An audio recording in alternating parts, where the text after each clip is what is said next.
ایمان کا 54 نمبر پر شعبہ ہے حیا اور پاک دامنی۔ حیا اور پاک دامنی یعنی انسان اپنی زندگی حیا میں، عفت میں اور پاک دامنی میں گزارے، اپنے آپ کو بے حیائی سے، فحاشی سے، عریانی سے، بد نظری سے محفوظ رکھے۔ نبی اکرم صلی اللہ علیہ وسلم نے ارشاد فرمایا، الحیاء من الایمان، حیا ایمان میں سے ہے، یعنی ایمان کا حصہ ہے۔ جس طرح ایمان ایک مسلمان کے لیے ضروری ہے، گویا وہ مسلمان کامل ہے جس کی زندگی میں حیا موجود ہے۔ نبی اکرم صلی اللہ علیہ وسلم نے ارشاد فرمایا، ان الحیاء لا یاتی الا بخیر، حیا نہیں لے کر آتی مگر خیر کو، یعنی حیا کا معاملہ خیر ہی لاتا، شر نہیں لاتا۔ جس آدمی میں حیا ہوگی اس سے جو افعال سرزد ہوں گے وہ بھی خیر کے ہوں گے۔ جس میں حیا ہوگی معاشرے میں اس کا تذکرہ بھی خیر کے ساتھ ہوگا۔ جس میں حیا ہوگی اللہ اس کی اولادوں کو بھی حیا والا پیدا کرے گا، اس کے گھر کے ماحول میں بھی حیا اور پاک دامنی ہوگی۔ اس لیے فرمایا حیا کبھی شر لے کر نہیں آتی، حیا جب بھی لے کر آئے گی خیر لے کر آئے گی۔ نبی اکرم صلی اللہ علیہ وسلم نے ارشاد فرمایا، الحیاء والعی شعبتان من الایمان، حیا اور کلام میں عاجزی ایمان کے 2 شعبے ہیں۔ ایمان کے 2 شعبے ہیں، حیا اختیار کرنا، گفتگو کرتے ہوئے اپنے کلام میں عاجزی لے کر آنا، تکبر کے بول بولنے سے، اپنے آپ کو بڑا جتلانے سے بچنا۔ والبذاء والبیان شعبتان من النفاق، بیہودہ بکواس کرنا، بے باکی سے گفتگو کرنا، یہ نفاق کے 2 شعبے ہیں۔ بیہودہ باتیں کرنا، بے باک گفتگو کرنا، یعنی دوسرے کی عزت کی لاج نہ رکھنا۔ جیسے بعض لوگ ہوتے ہیں کہتے ہیں جی بھائی میرے منہ پر جو آتا ہے میں بول دیتا ہوں، یہ کوئی اچھی صفت نہیں ہے کہ تم منہ پر جو آئے بول دو، دوسرے کی عزت سے کھیلو، دوسرے کو برا بلا کہو، لعن طعن کہو، بیہودہ بات کرو اور دوسرے کی دل آزاری کرو، یہ کوئی اچھی صفت نہیں۔ یہ منافقین کی بات ہے کہ وہ بے باک گفتگو کر کے دوسرے کی دل آزاری کرتے تھے۔ مومن کا کام ہے گفتگو میں عاجزی لے کر آئے، ایسے جملے کہے جس سے دوسرے کو خوشی ملے، اس کو تکلیف نہ ہو بلکہ گفتگو سے اسے راحت ملے۔ نبی اکرم صلی اللہ علیہ وسلم نے فرمایا، الحیاء من الایمان والایمان فی الجنۃ، حیا ایمان میں سے ہے اور ایمان انسان کو جنت میں لے کر جائے گا۔ والبذاء من الجفا، اور یہ بیہودہ گفتگو کرنا، بکواس کرنا ظلم ہے۔ والجفاء فی النار، اور یہ ظلم انسان کو جہنم میں داخل کرتا ہے۔ تو گویا آپ نے حیا کو ایمان کا حصہ قرار دیا اور بیہودہ گفتگو کرنے کو آپ نے ظلم قرار دیا اور کہا یہ ایسا ظلم ہے جو انسان کو جہنم میں داخل کرنے والا ہے۔ نبی اکرم صلی اللہ علیہ وسلم نے ارشاد فرمایا، ما کان الفحش فی شیء قط الا شانہ، کسی بھی کلام میں جب بے حیائی آ جائے وہ کلام عیبدار ہو جاتا ہے۔ جس کلام میں بے حیائی آ جائے، بیہودہ گفتگو آ جائے، اس کلام کے اندر سے حسن ختم ہو جاتا ہے۔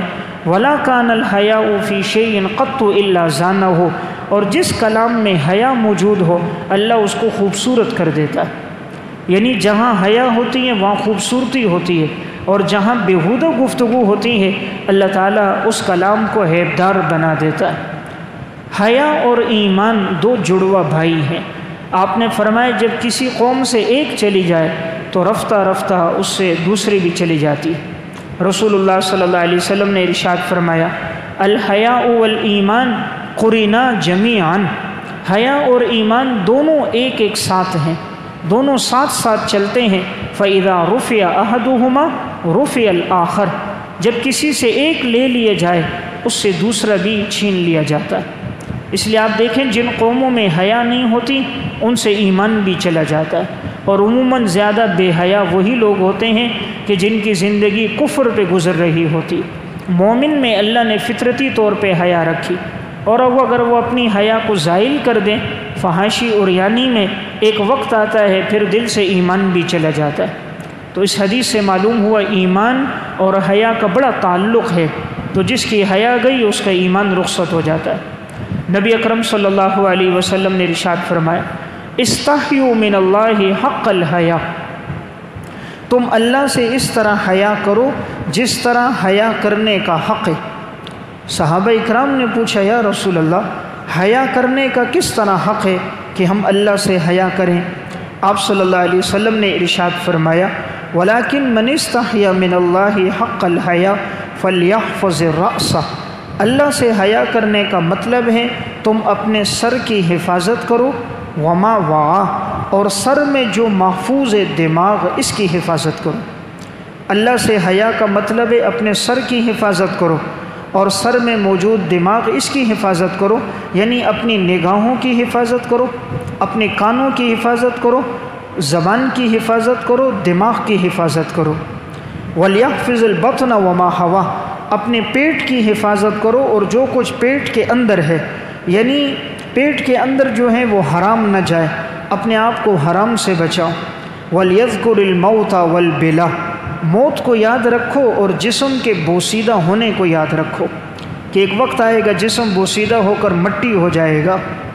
وَمَنْ أَرَادَ الْآخِرَةَ تَرَكَ زِينَةَ الدُّنْيَا، جو آخرت کو یاد رکھتا ہے وہ دنیا کی زیب و زینت کو چھوڑ دیتا ہے، یعنی جس کا مقصد آخرت ہوتا ہے وہ دنیا کی زیب و زینت کے پیچھے نہیں لگتا۔ فَمَنْ فَعَلَ ذَلِكَ، جس شخص میں یہ باتیں ہوں گی فَقَدْ اسْتَحْيَا مِنَ اللَّهِ حَقَّ الْحَيَا، گویا کہ اس آدمی نے اللہ سے اس طرح حیا کی جس طرح حیا کرنے کا حق ہے۔ تو گویا حیا کا حق یہ ہوا اپنے سر کی حفاظت کرنا اور اپنے پیٹ کی حفاظت کرنا ان تمام چیزوں سے جس سے اللہ اور اللہ کے رسول نے منع فرمایا۔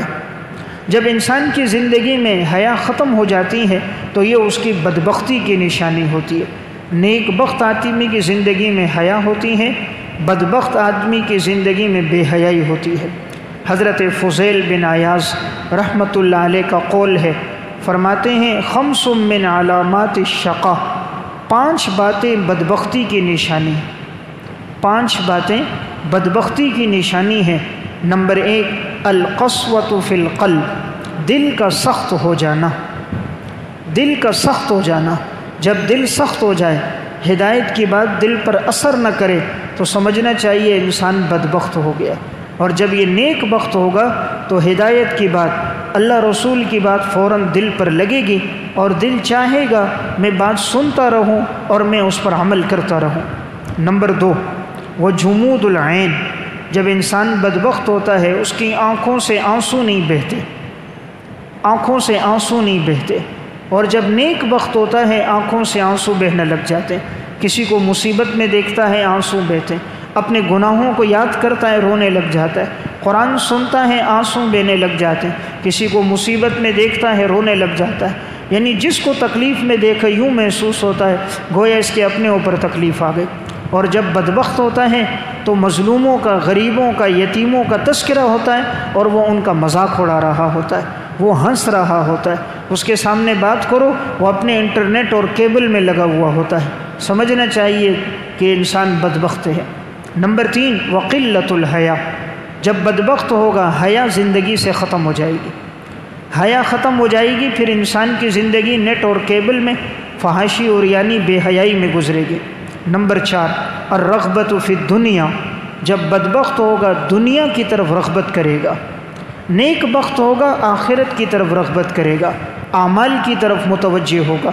نمبر 5 طول العمل، لمبی لمبی امیدیں باندھے گا، لمبی لمبی امیدیں باندھے، یہ کروں گا یہ کروں گا، ایک پلاٹ لوں گا دوسرا لوں گا، ایک گاڑی لی دوسری لوں گا، اتنے بینک بیلنس سے اتنا بڑھاؤں گا، فلاں فلاں جگہ یوں کاروبار شروع کروں گا۔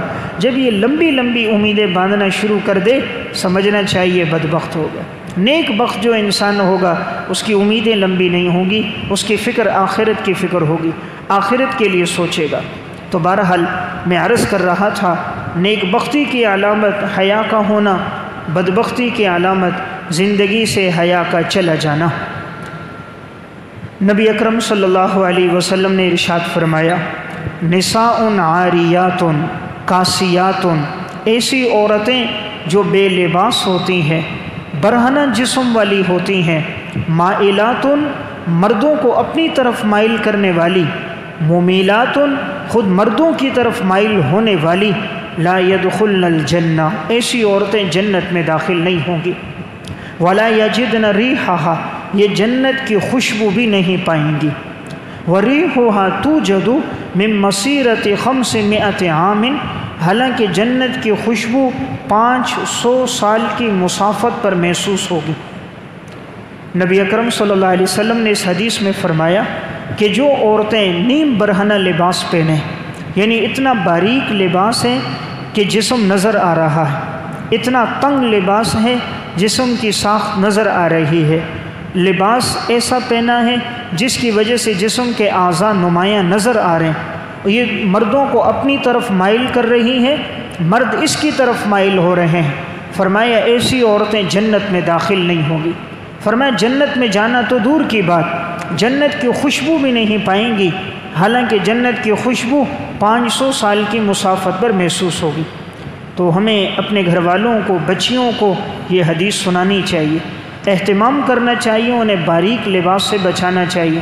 آج کے والدین خود بچیوں کے لیے باریک لباس لے کر آتے ہیں، تنگ لباس لے کر آتے ہیں، اب بچیاں وہ لباس پہن کر گھروں سے نکلتی ہیں، دوسروں کی نظروں کا نشانہ بن جاتی ہیں، عموماً بچیوں کو اغوا کر دیا جاتا ہے، ان سے حرص و ہوس کو پورا کر دیا جاتا ہے، بعض بدبخت انہیں قتل کر کے کچروں کی جگہوں پر نالوں میں پھینک دیتے ہیں۔ سبب کیا بنا؟ یہ والد جس نے اپنی بیٹی کو ایسا نیم برہنہ لباس خرید کر دیا۔